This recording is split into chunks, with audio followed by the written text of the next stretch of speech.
Hello and welcome to our reviews. Today we're reviewing the DC Collectibles Arkham Origins Deathstroke. So yes, here we have Deathstroke from the Arkham Origins Batman video game, which I have not played because I haven't finished Arkham City yet. But this is an awesome figure. DC Collectibles is getting really, really good at combining awesome sculpts with awesome articulation, and this is just an amazing figure that I would highly recommend even if you haven't played the game. Just if you like Deathstroke, I would highly recommend getting it.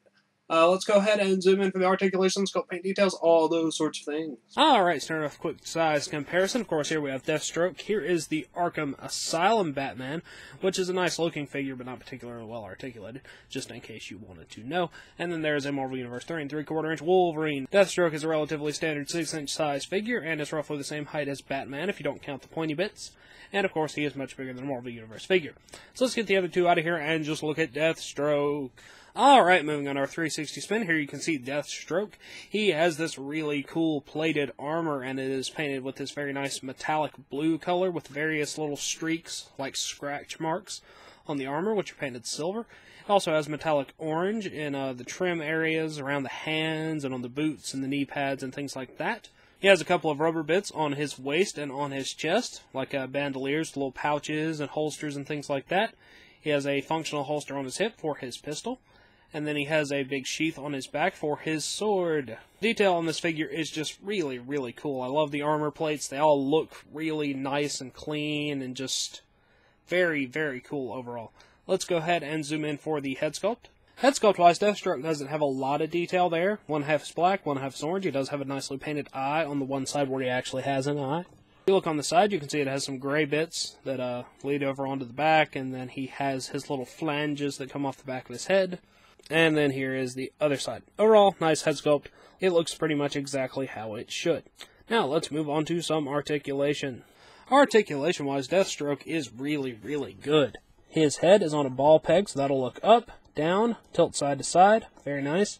Ball joint shoulders, in and out, forward and back, bicep cut, single joint elbow, wrist cut and hinge. He has an abdominal joint, which works really nicely. And he has a ball peg in the waist, which moves around, forward and back, and of course functions as a cut. Ball joint hips, in and out, forward and back.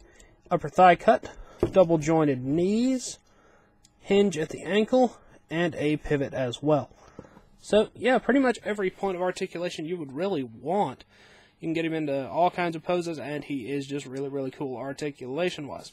Now let's take a look at Deathstroke's accessories. Accessories-wise, Deathstroke has one sword, which fits well in this hand and can also be sheathed on his back. It is a bit short, I feel, or thin, or something about it seems not imposing enough, but it's painted nicely and it's sculpted well, and for sword, it looks pretty good.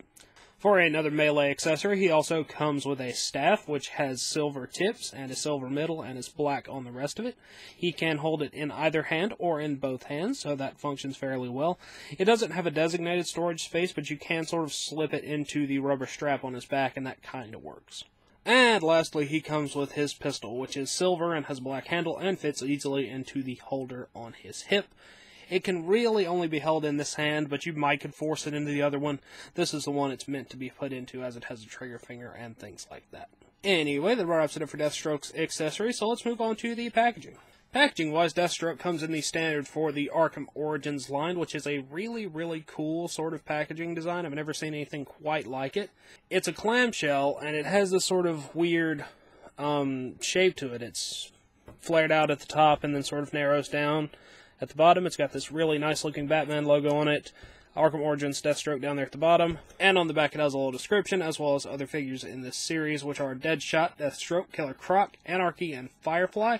I'm considering getting Killer Croc, but I doubt I'll get any of the other ones. As with most clamshell packaging, this is good for in or out of package display, so yeah, Deathstroke. Alright, that wraps it up for Deathstroke, so until next time, goodbye!